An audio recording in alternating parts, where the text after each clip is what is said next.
Hello and welcome to Small Screen Science, the podcast where we look at the science behind some of our favourite TV shows. I'm Karen. I'm Emma, and this episode is called Crime Scene Science because we're looking at Silent Witness, one of my all-time favourite shows. Oh, I love it. Oh, I do love it. I can't help it. Anything crime, I'm here for it. I'm ready to binge. Yeah, I have to say this, since about the last 6 years or so when we've had Jack and Clarissa in, it's just been brilliant and I've loved it. Oh, the dream team. Yeah. Clarissa is so funny. I just love her. I'm gutted that she's leaving, but, hey-ho.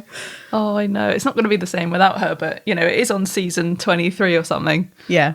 I'm sure there's plenty more plenty more new people that will be awesome. Yeah. It's not even just TV shows. I love crime books, anything, crime podcasts, but I have to admit, I'm actually totally terrified of every time I go for a walk in the woods by myself. I'm so scared that I'm going to stumble across a body or some horrible crime scene. Really? Yeah.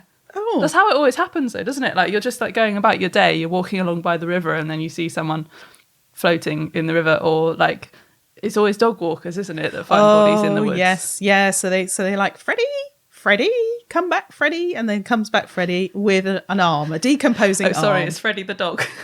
Yes. not your poor husband.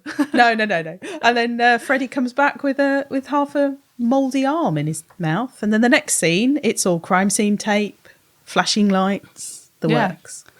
Cut to the start of the drama. Yeah, exactly. Yeah. So I do get the fear, but I'm perfectly happy watching it all on TV. Yeah, love it. Absolutely love it. So this week in our foray into the world of forensic science, we have got some fantastic interviews. And they really are brilliant. Yeah. Oh my gosh. And all of our episodes have been brilliant fun to research and record, but this has been a particular highlight of mine. First, we're touring a crime scene house, which is staged and used by the University of the West of England Forensics, their teaching courses, in order for them to understand what actually happens when detectives enter a crime scene and how they process a crime scene. Which is brilliant. And then we, even more excitingly, take you back to the lab where we get to meet the expert who works with the Silent Witness crew, which is just, honestly, he's really, really interesting. It was an amazing interview. So interesting. What an amazing opportunity to be able to ask all of the silly questions that you've always wanted to. And we did ask some silly questions. It's a little spoiler alert for later on. And don't forget, throughout the episode, we're going to sneak in as many Silent Witness cliches and forensic science jargon as we possibly can. So look out for those. We'll give you a list at the end. Okay, well, let's get started, shall we? I say that we dive straight in. We need to channel our inner Nikki and Jack from the Lisle. Absolutely. Because we've got to go and, let's go and explore a crime scene. Time is always of the essence when exploring a crime scene. Yeah, we met Helen Green at the University of the West of England, and she took us on a tour of this small house that they've actually got on campus. And this house is set up so that each of the individual rooms are crime scenes, and that's where they teach their forensic science students. And actually, when we went there, they were just setting up for an assessment, and she showed us around, she pointed out the evidence, and she explained some of the proper scientific techniques and methods used by forensic scientists. So, okay, pop your shoe covers on, Karen. We don't want to contaminate the crime scene, the fake one. I see what you did there. Right, so we've got four rooms in the house. We've got this one here, which is currently been set up for a crime. So you see, and you tried on it, then you see. Sorry. Be careful where you're walking. I see a footprint. So the popular conception is a footprint. So that would be something you'd make in the lab as a control with a foot. So that's a footwear mark because it's produced by footwear, and we don't know who made it. So it's a mark. There you go. I've learned something already. Getting that wrong for years. And the same with fingerprints. People go, as a fingerprint, and you hear that quite a lot on TV. It's a fingerprint. It's not a fingerprint because we don't know who made it. Fingerprints are elimination ones we take at the police stations. Oh. Finger marks, what you find in scenes. So we've got a footwear mark there.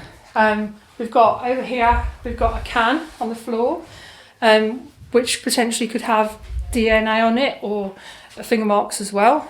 We've got a threatening note. We could look at the ink on that. We could also look at, there's a technique we can use called magnetoflake, which is for porous surfaces. And it's like a aluminium powder on magnetic beads, and you wipe it over the surface and it produces latent marks that you can't see. Oh, okay. So there might be finger marks on that as well. And then we've got some broken glass here, and right next to that is some blood. So the person who broke the glass potentially could have left their blood at the scene. We could test if that's blood or not, because people go, oh, it's blood. You go, hey, how do you know it's blood? You haven't tested it. You can't tell whether it's blood or not, because just by looking at it, it could be any red stain, it could be wine, it could be Ribena, it could be anything. And as blood dries, it gets darker, it could be chocolate. So we can do a test at the scene. It's called a presumptive test for blood using something called a heme stick. So there's a chemical in blood in the heme part of it that acts as a peroxidase. So if you remember back at school, Yes. when you used to do oxidising, reduced agents and oxidised agents. So the reduced agent's colourless. So when you have blood present and you add water and hydrogen peroxide, it breaks it down to produce a droplet of water and an oxygen molecule, which then binds the chemical, making it oxidised, and it changes colour. Oh, okay. So what colour would it end up? So it goes green. Ah, okay. So there's a number of different tests you can do, but this one goes green. And one of the things we normally see when people are looking for blood as well, especially on TV shows, is shining the light. Can you walk me through that process? Yeah, so there's lots of different lights that you can use. We've got some torches here at UE that we use for looking at different things. So if you've got you're looking for blood on a dark surface, for example, you'd use an infrared light, because blood will absorb the light, so it appears darker. If you've got washed surfaces and you're looking for blood, then you could spray a chemical on it called luminol, and then you use a UV light. So that's, people think it's a fluorescence, it's not. It's what we call a chemoluminescence. Okay. So it's slightly different. It's a chemical reaction that's causing the fluorescence. So we have got some crime lights, and we put the goggles on, and you don't need any kind of luminol or anything. You can just put the goggles on and shine the torch around. Oh, okay. And we thought, because we use this wall here, this wall we use for blood patterns. Oh, yeah. So it's blood spatter. Most people say splatter, it's not. That's what you do when you're cooking sausages, you splatter the oil. I've been saying it wrong this whole time. So it's blood spatter. So we do blood spatter patterns on that wall, because if you look, that's a shiny surface. We specifically asked for that to be a paint that we can wash. So we decided to shine the torch on there, because it looks clean, doesn't it? It does, And there were hundreds and hundreds of overlaying blood patterns on there that we'd made over the years. So our cleaning, even though we use biochemical to get the blood off, obviously, because it's for health and safety. That's really interesting. You can see it. There's been cases where people have painted over a wall. Even if you paint over it, you can actually get a DNA profile from the blood if you can use the torches to search for them. And on clothing as well, we use it at clothing. So even if you wash something, you might still have DNA on there or blood. And we can use different light sources to show where things like seminal fluid are. So that's, again, seminal fluid fluoresces in UV light. God, you can't get away with anything, can you? No. So they help you identify where the DNA will be, and then you can go and take the sample. Then you can go and take the sample, yeah. Brilliant. But obviously you have to do controls. Most people don't think about controls, because the question these days is not if the DNA profile is there and whose DNA profile is it. It's a question of how did it get there. So, for example, you've got the blood stain on the table. Yep. So you'd swab the blood and collect that, because you're directly taking it from that. You'd also have to do a control background. So you take one from around the blood source, because if the profile's not complete and it's degraded, they might say, oh, well, my client actually touched the table, but it's not that. How do you know it's come from the blood? So you would have to do a background swab to check that there's no other DNA present on that particular surface. That's all these things that don't show up on TV. All these things you don't see on TV, and the painstaking hours they do documenting it as well. Obviously, there's lots of writing involved in crime scene investigation. So most people think you go in and you just collect the evidence, but unless you've got a recordable traceable way of showing that in court, it would get thrown out. Does it frustrate you then watching a lot of kind of crime dramas on TV if they're not doing things exactly as they do in life? Yeah, it does frustrate me quite a lot, because I think the public expectation of science and how it's used in the judicial system could be skewed slightly. They think everything can be solved by science, and it can't. It can help inform a jury of what could have occurred, but the only people that really know what happened are the people it's happened to. So if you've got a person who's dead, then the only people that know what happened at that scene is the person who's dead and the person that committed that crime. And it's very rare you get people coming in saying, oh, this is exactly what happened, I'll tell you all about what I did and how I did it. So it's really difficult, and it's quite frustrating, because people think, oh, well, the DNA's there, they must have done it. Or, oh, yeah, their footwear was there, they must have done it. But there might be another explanation as to why it's there. Karen, we'd be really rubbish forensic investigators. We got told off for treading on evidence and using all the wrong terminology within 30 seconds of walking into the fake crime scene. Yeah, I know. Sorry, it was all my fault. I nearly stood on the footwear mark. Yeah, not a footprint, not a footprint. And all of us say blood splatter rather than blood spatter. It's really difficult to get that one right. It is. And one of the other things she mentioned as well was Locard's exchange principle. Yes, which I think most of us will actually realise from shows we would pick that up without even realising it. So this is named after Edmund Locard, and he was a French criminologist, and he was actually known as the Sherlock Holmes of France. Oh, what an accolade. Yeah. I'd like that on a badge. That would be good, wouldn't it? And he set up this crime scene lab in Paris and everything, and he was really quite famous. But he was the one that came up with the theory that whenever two objects come into contact with each other, an exchange of materials occurs between them. And this is one of the basic fundamentals of forensic science. And it solidifies the importance of trace evidence at a scene. Right, so like every contact leaves a trace, doesn't Yes. it? You pick up something wherever you go, and you also leave a part of yourself wherever you go. Yeah. So Helen talked to us about, when you get on a bus and you sit down on a bus, you will be picking up traces of the person who sat there before you, and you will be leaving traces for the person that follows. Which just made me feel really grim and less inclined to get on a bus. Oh, horrible.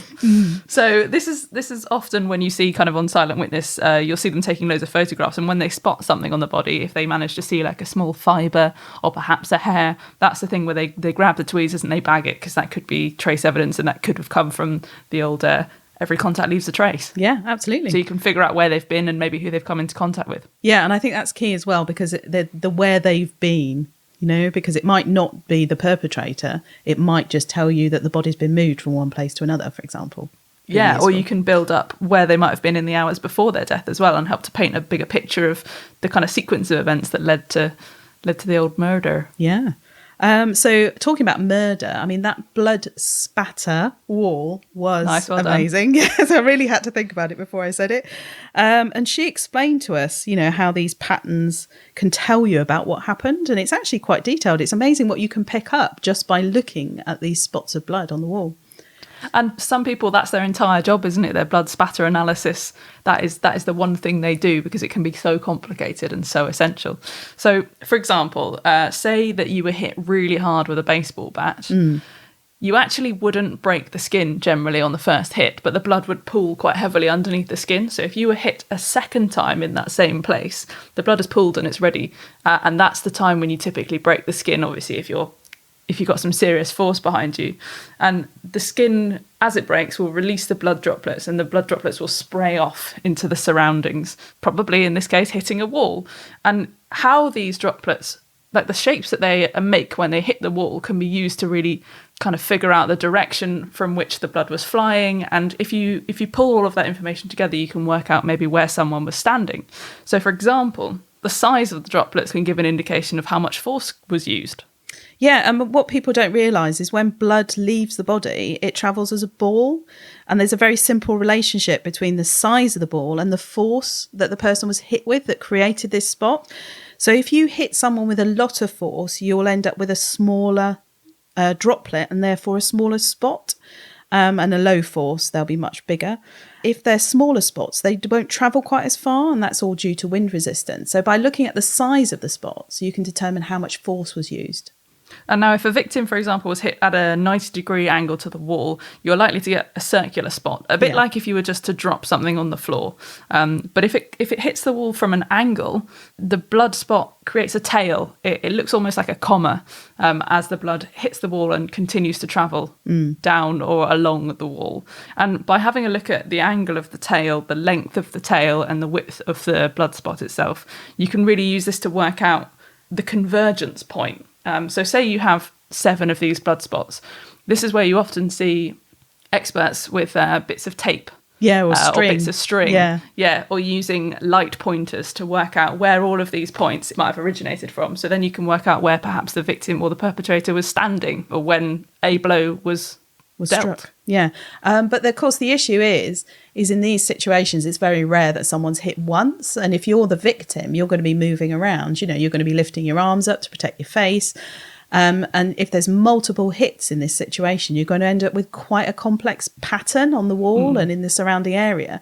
And just to add additional complexity to this, you know, if you go back to that baseball bat again, as you hit someone and then you're drawing the baseball bat back, the likelihood is you're going to create blood spatter all over the ceiling as well. And that can be used to look at the angle of attack and, you know, decide, you know, where these actual hits were taking place.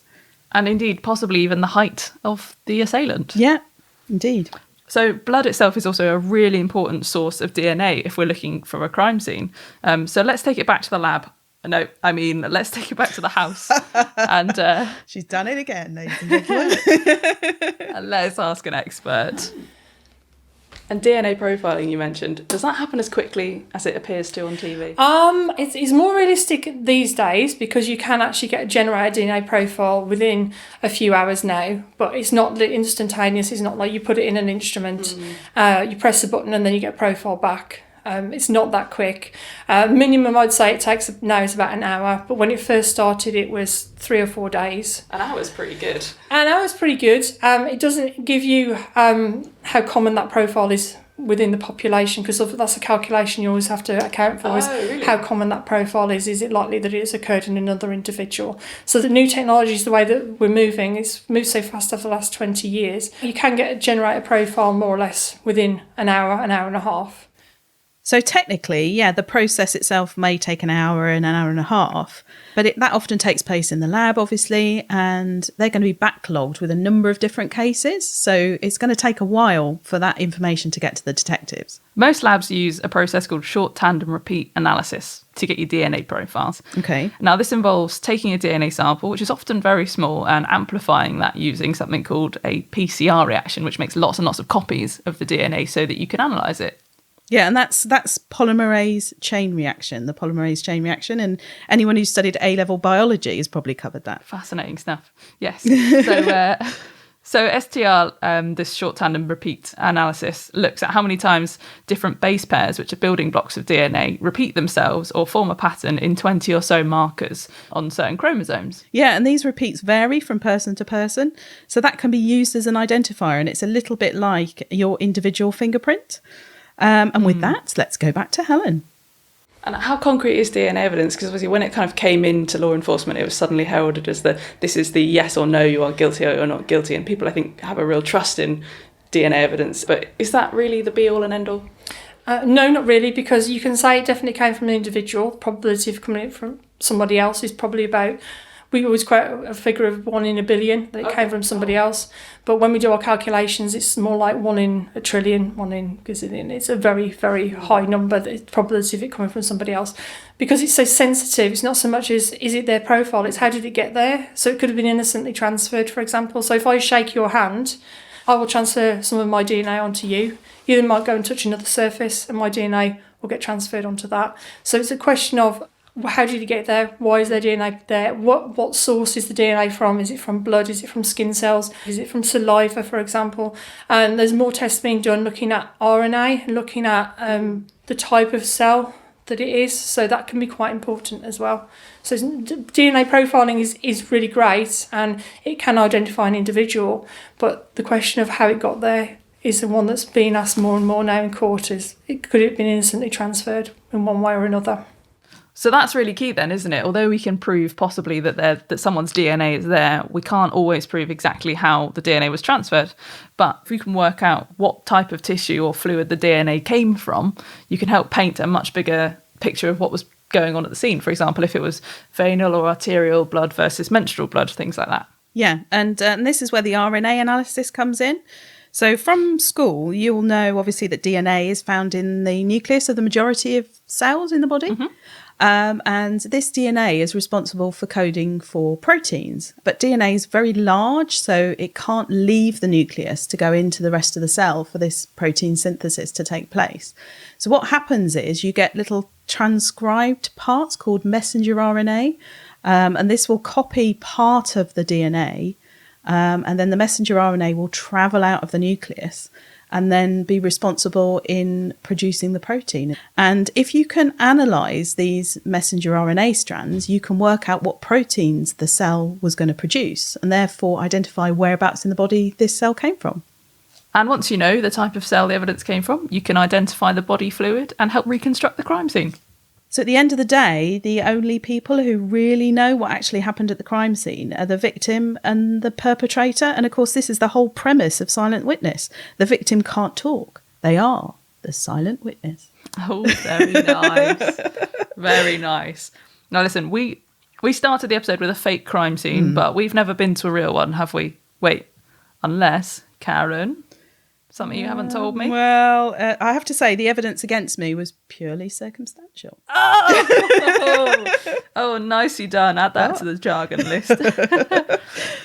No, in all seriousness, to the best of our knowledge, we've never been to a real crime scene. No, I haven't. So we decided to speak to someone who had been to and worked on many crime scenes. Yes. So we managed to get in touch with Dr. Stuart Hamilton, a real-life forensic pathologist who has not only worked on lots of crime scenes and performed lots of autopsies on bodies suspected of suspicious deaths, he's also the scientific advisor for Silent Witness. Brilliant.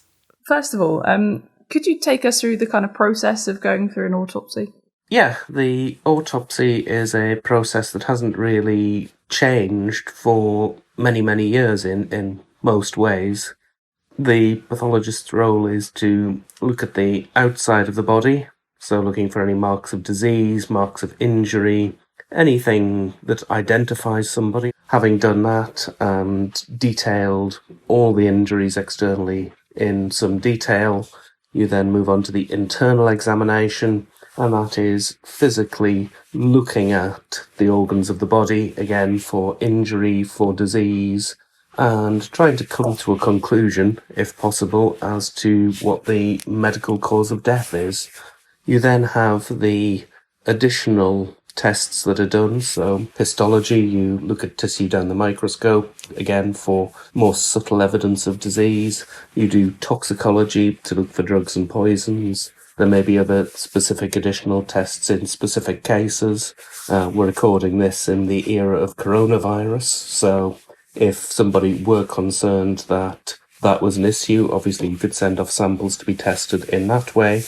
And then the more pompous of us, I include myself in that group, would say that the most important thing is then to draw conclusions.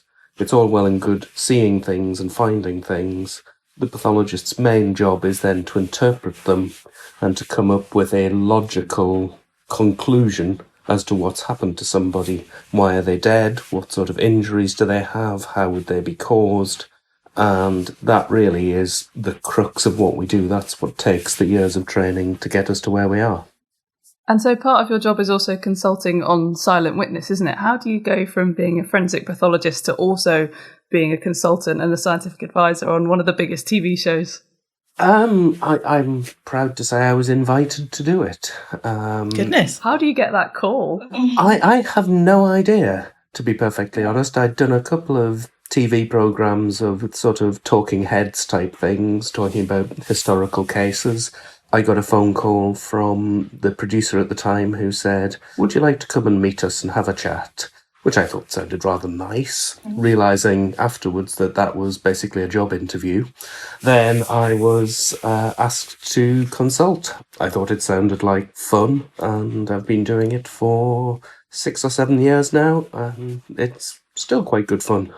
How does it work? Do you get sent a script and you have to go through the script, or do you get involved at the writing stage? It depends entirely on the writer. Some of them will come to us and say, "This is the sort of thing we want to do. How do we make it work?" Other times you will get sent a script and then have to go through it and go, "Well, yeah, you could do that, but it would be difficult," or "That really wouldn't work," or "Actually, that's spot on." Some of them have done their research to such an extent you read it and go, "Actually, it's fine."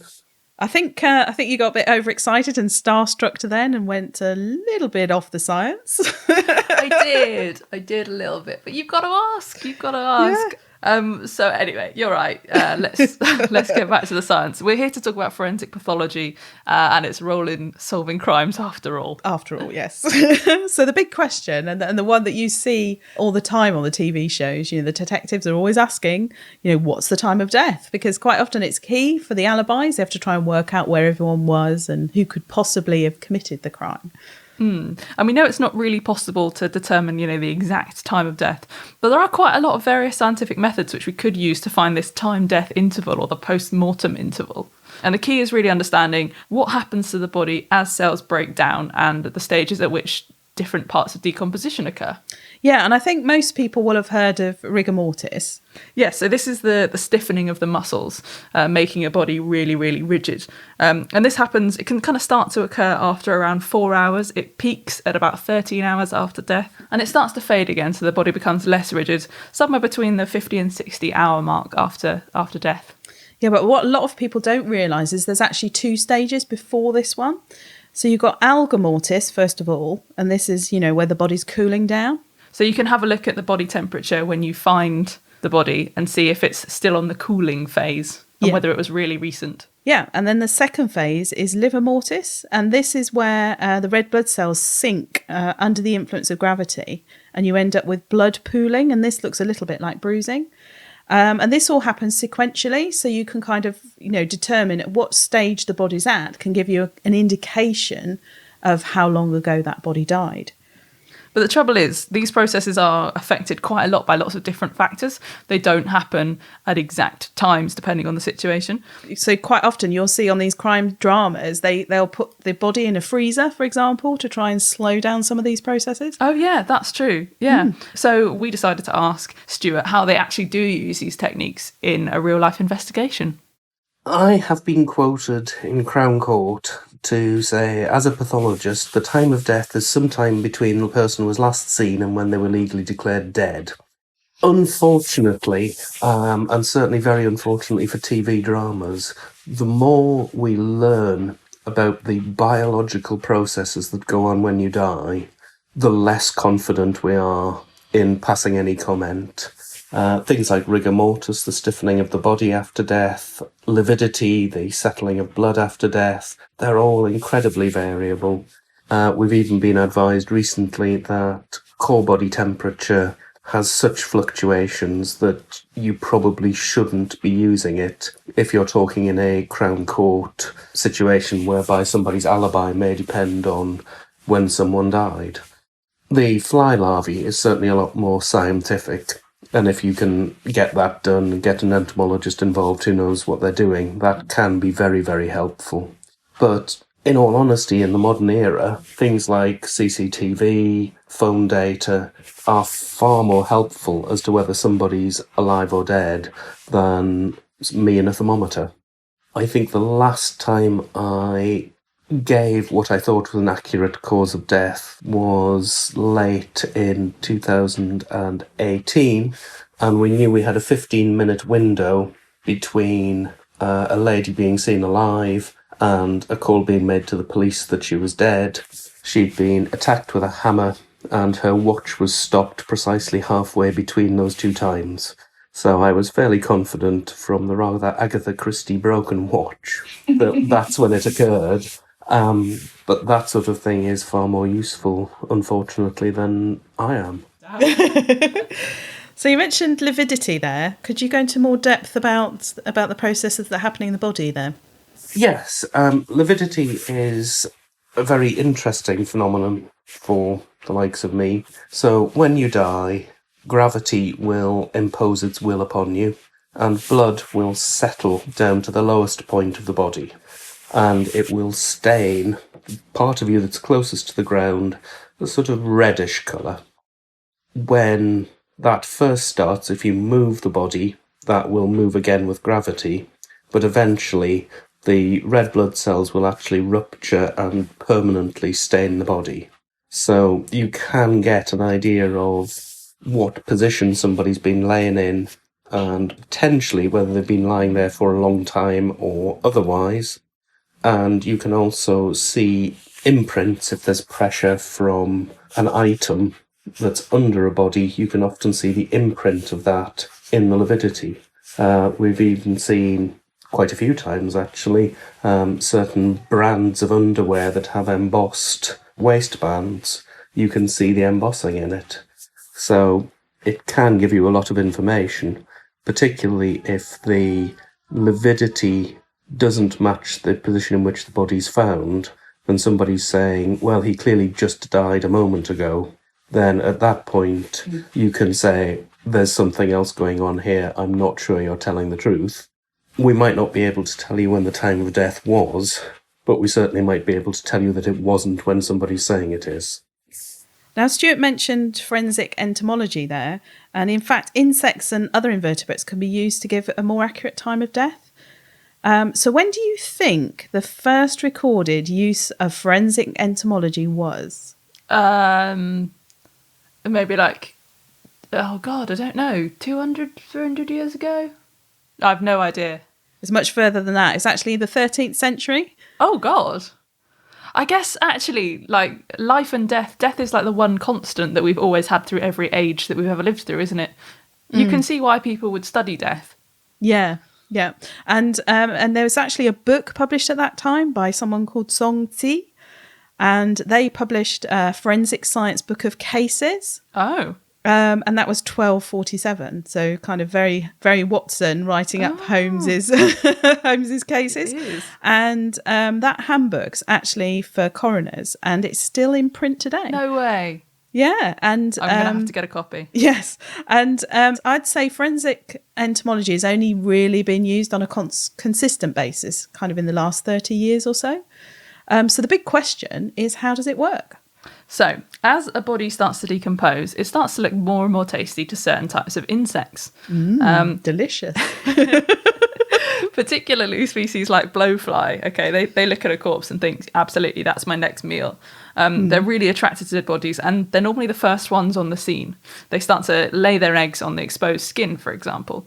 Now, the eggs and the larvae and the pupae, they follow quite... The transitions between each life stage of the blowfly is very predictable. So if you find eggs or larvae or pupae on a body, you can use that to work out possibly how long that body has been sat there or has been dead. Yeah, and actually, sometimes this can lead to misinterpretation of a corpse. So there's Stuart told us about an example where he was given a body that he needed to do an autopsy on, and there were little holes inside inside the body, and the assumption was that this person had been shot with a shotgun, and these were shotgun pellets.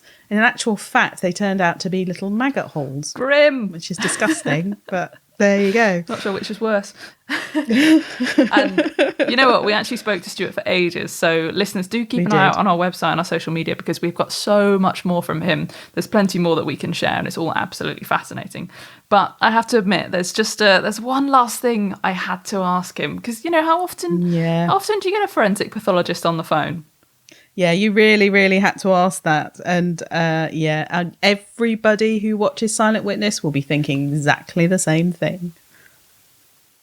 Okay, can I ask a silly question? Yes. How long does it take, if ever, for you to get over the smell? Or have you got over the smell at all? You never get over the smell.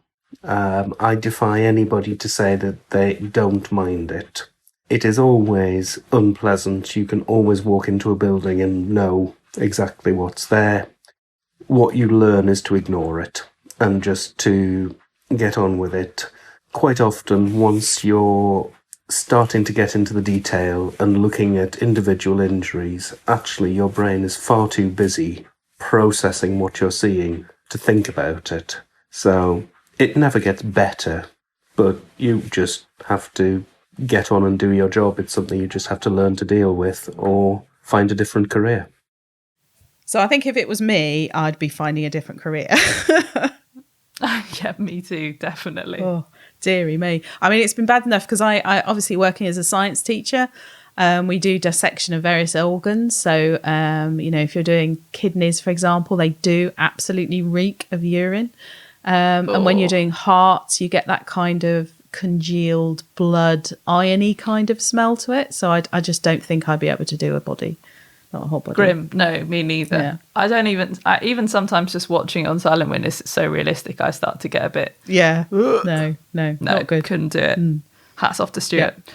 So have we given our listeners too much information now? Or do we know too much? Can we commit the perfect crime? Well, actually, this was raised as an issue back in the day when Sherlock Holmes was written. There was a lot of concern that by drawing attention to, I was going to say fingerprints, but I'm going to say finger marks at the scene of a crime and how that can be used to identify the criminal, there was a real concern that criminals would start wearing gloves and therefore not get caught. Which, of course, they did. More recently, actually, there's been something that's called the CSI effect, another big crime drama. Mm-hmm. And essentially, this is where prosecutors are now concerned that jurors will demand forensic evidence because there's such faith in forensic evidence in order to convict a criminal. So there might be some cases in which there is plenty of evidence that someone has committed a crime, but there isn't forensic element to it. And so the rest of the evidence might be not taken as seriously by the jurors. Mm-hmm. And then defence attorneys are also concerned that maybe jurors will believe that forensic evidence is infallible. So they'll see that there is DNA at the scene and instantly say, absolutely, without any doubt, that person is responsible. But this harks back to everything that Helen was telling us, that yes, DNA can be at the scene, but we have to look at how it got there. Yeah. So there are quite a few concerns about how we interact with crime dramas impacting our potential as jurors, effectively. Yeah, and studies have shown that people do really think that this exists. And one of the concerns is that if TV shows, for example, show that DNA evidence is crucial to solving a crime, that means the public might expect the police to collect it and to use it, and they become really, really suspicious if it's not used in evidence. So it's a really popular school of thought, but actually some studies have said that it might not really be the case, and these things might not actually be happening in the minds of jurors. So you could say the jury's out on that one. Oh, I see what you did there. Well done. And actually, that leads us very nicely to the end of the episode, and we're going to have a look at the crime scene vocabulary. This was a bumper packed episode. Yeah, definitely. I've got a really long list in front of me. We got a few things from Silent Witness itself, and then we also packed a lot of kind of forensic lingo in. So we've got the Lyle. We managed to reference Nicky and Jack. Mm-hmm. Every contact leaves a trace. Blood spatter, not splatter, and of course finger marks and foot marks. We got luminol in. We bagged some things. We took some things back to the lab. We covered DNA profiles. We popped our shoe covers on. We had to talk about trace evidence. We mentioned, of course, in quite a lot of detail, the autopsy. Mm-hmm. You managed to say circumstantial evidence at one point. We chatted about lividity, rigor mortis, and the time-death interval. Blowflies made their way in. We tried not to contaminate crime scenes. We used things in evidence. And, of course, my finale, I managed to sneak the jury's out into the very end. Marvellous. So that's about all we have time for. So please subscribe and leave us a 5-star review and contact us on Instagram. We are at Small Screen Sci Pod. Twitter. Small Screen Sci. By email. smallscreensci@gmail.com. And on Facebook. And Small Screen Science Podcast. Basically, search for us and you'll find us. Absolutely. So that's it for today. Bye. See you next week. Bye.